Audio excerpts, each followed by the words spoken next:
দল ছেড়ে দিয়ে দেখাও না, তবে তো বলো বাপের বেটা, তবে তো বলো ইমান আছে। সবাই কামাল হোসেন হয় না। ইসলাম কি শিখিয়েছে যে একজন অপমান করবে, সেই অপমান হজম করে আপনি গদি আংড়ি বসে থাকুন? কোথায় কোরআনে বলেছে আমাকে উনি দেখান দেখি। বরঞ্চ কোরআনে বলেছে যদি কারোর জন্যে, যদি তোমার জন্য অশান্তি হয় তুমি সে জায়গা ছেড়ে দিয়ে চলে আসো। কোরআনের কথা বলছি। যদি তোমার জন্য যদি অসুবিধা হয়, অশান্তি হয়, ফাসাদ বাঁধে, তুমি সেখান থেকে সরে আসো। সেটা উনি করে দেখাক। কামাল হোসেন নামে যদি দুর্গন্ধ লাগে, তাদের সত্য কথা বললে, হক কথা বললে যদি দুর্গন্ধ লাগে, তাহলে সেটা আমার জায়গা নয়। আমার জায়গা আমার জন্য। আমি রাজনীতি করে খাই না, সিদ্দিকুল্লাহ চৌধুরীর মতো রাজনীতি করে খাই না। তৃণমূলের মন্ত্রী সিদ্দিকুল্লাহ চৌধুরী তৃণমূলের কর্মীদের দ্বারা আক্রান্ত। তাকে রীতিমতো বলা হচ্ছে জোচ্চোর, চিটিংবাজ, ধোকাবাজ। কি বলবেন?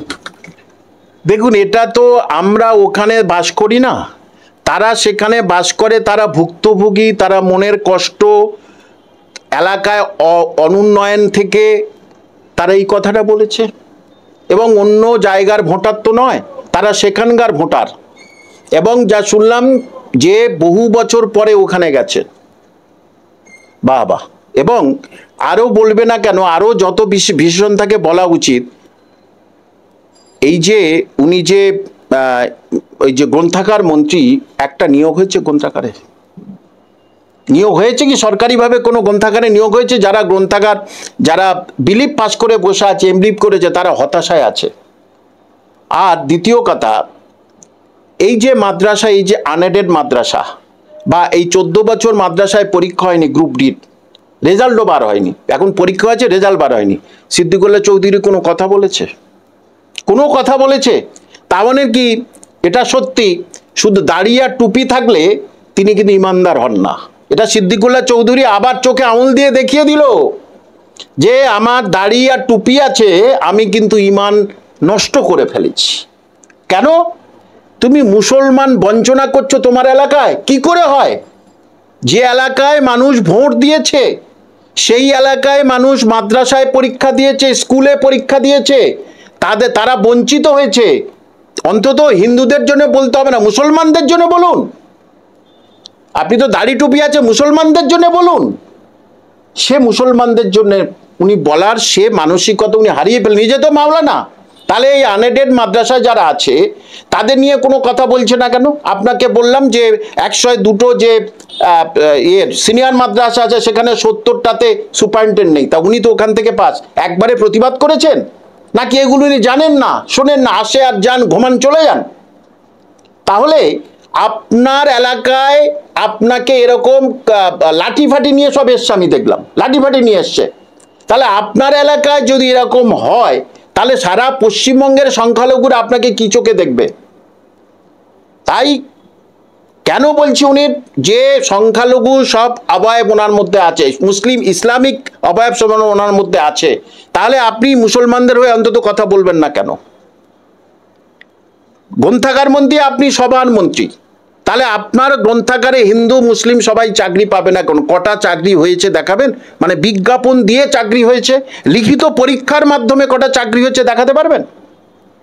প্রতি বছর তো আগে তখন গ্রন্থাগারে সেখানে নিয়োগ হতো, কই এখন কোথায়? তাহলে ওই এলাকায় ওনাকে তো পরবর্তী ঢুকবেন কি করে, সেটা অদ্ভুত ব্যাপার। উনি ওখানে ঢুকবেন কি করে? অনেকে বলছেন যে তৃণমূলে এখন সিদ্দিকুল্লাহ চৌধুরীর প্রয়োজন ফুরালো, তাই দরকার নেই। তৃণমূল কর্মীদেরকে দিয়ে সিদ্দিকুল্লাহকে অপমান করা হচ্ছে, অপদস্থ করা হচ্ছে, এটাই ওনার পাওনা ছিল, অনেকেই আবার বলছেন। এই আত্মসম্মানবোধ যদি ওনার থাকতো এবং কোরআনের বিধান যদি উনি মানতেন, তাহলে কোনো পার্টির নেতা নেত্রীকে উনি হচ্ছে কে মানে কি বলবো, দূর ছ্যা করে দিয়ে উনি চলে আসতেন, রিজাইন দিয়ে চলে আসতেন। কিন্তু আঁকড়ে ধরে থাকবো আমি, এটা তো শিওর যে কাসেম সিদ্দিকী নেওয়ার পরে ববি হাকিমের নিশ্চয়ই তাহলে কিছু আর সুবিধা নেই, আর কিছু নেই।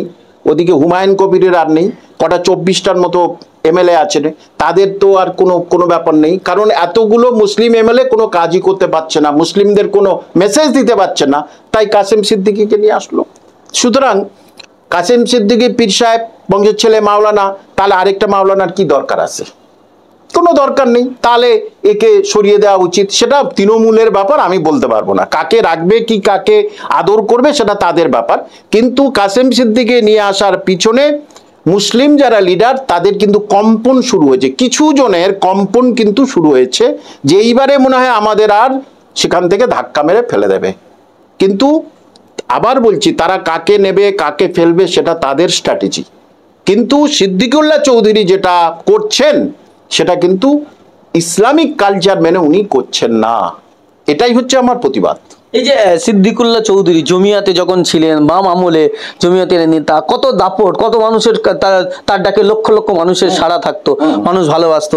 আজকে সেই সিদ্দিকুল্লাহ চৌধুরী তৃণমূলে যাওয়ার পরে আজকে মন্ত্রী হয়ে তাড়া খেচ্ছে, তার কোনো সম্মান নেই। মানে এইটা সংখ্যালঘু মানুষের বোঝা উচিত যে তোমরা তো শুধু ভোটার, যে যাকে মন্ত্রী করেছে তার সম্মানটুকু দেখুন আপনারা। আমি সংখ্যালঘু ভাই বন্ধু অনুরোধ করব, তার সম্মানটুকু দেখুন। ওদিকে হুমায়ুন কবির, তার সম্মানটুকু দেখুন, কার সম্মানটুকু দেখুন। তাহলে যারা ভোটার কম শিক্ষিত তাদেরকে আমি সম্মান রেখেই বলছি, কিছুই করেন না। আপনাদেরকে চোর ডাকাত গুন্ডা লাঠিয়াল বানানোর পরিকল্পনা ছাড়া আর কিছু নয়, আর সেটাই চলছে। একটা মুসলিম এলাকায় মুসলিম তৃণমূলের লোকজন বোমা মারল এক ছোট্ট নিরীহ ফেরেস্তা রূপী তামান্নাকে। সে তো রাজনীতির কিছু বোঝে না, তাহলে সে শিকার। অর্থাৎ ছোট্ট শিশু হোক যেই হোক, আগে তো ভাইয়ে ভাইয়ে মারপিট হতো দেখেছি ভাঙড় ফাঙড় এইসব জায়গায়, এখন দেখেছি ছোট শিশুকে তুমি জাহান্নামে পাঠিয়ে দাও। এটা মানা যায় না। মুসলিমদের এবারে সত্যি কিছু ভাবার দিন এসেছে, কিছু করার দিন এসেছে।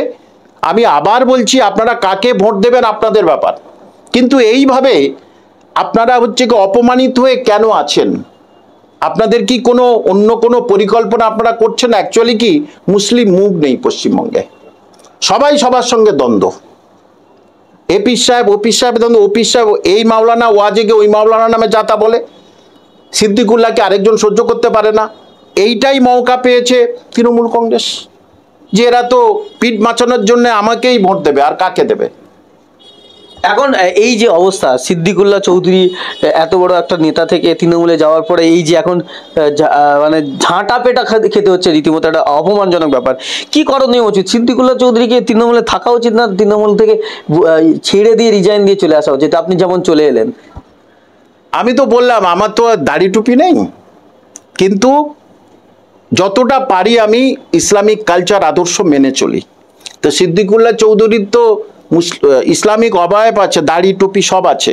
তাহলে ইসলাম কি শিখিয়েছে যে একজন অপমান করবে সেই অপমান হজম করে আপনি গদি আংড়ি বসে থাকুন? কোথায় কোরআনে বলেছে আমাকে উনি দেখান দেখি।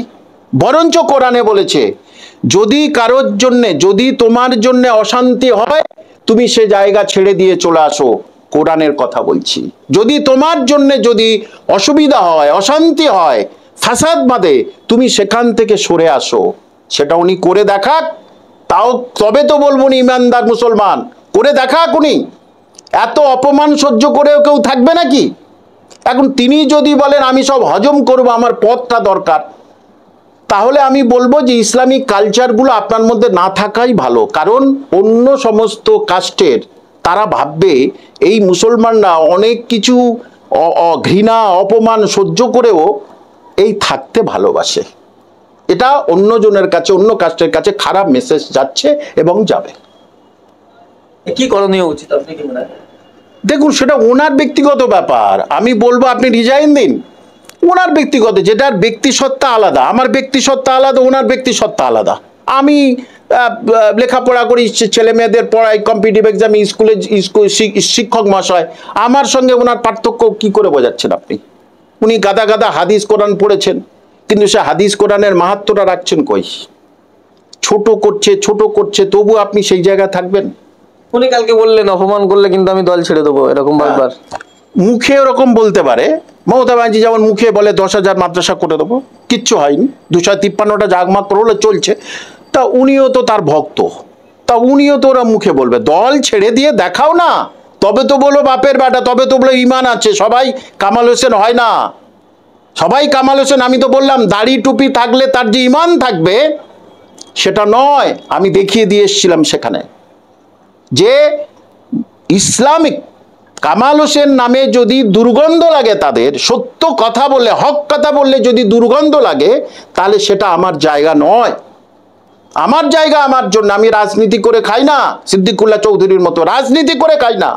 তাহলে ওই জায়গাটা উনি থাকতে পারতেন না, সঙ্গে সঙ্গে ছেড়ে দিয়ে চলে আসতেন। রিজাইন দিয়ে দাও, তারপরে যদি অ্যাকসেপ্ট করে তাহলে বুঝবো তোমার মর্ম আছে, যদি অ্যাকসেপ্ট না করে তাহলে বলো তোমাকে সরিয়ে দেওয়ার জন্য চক্রান্ত। এটাই তো, আর তো কিছু নয়।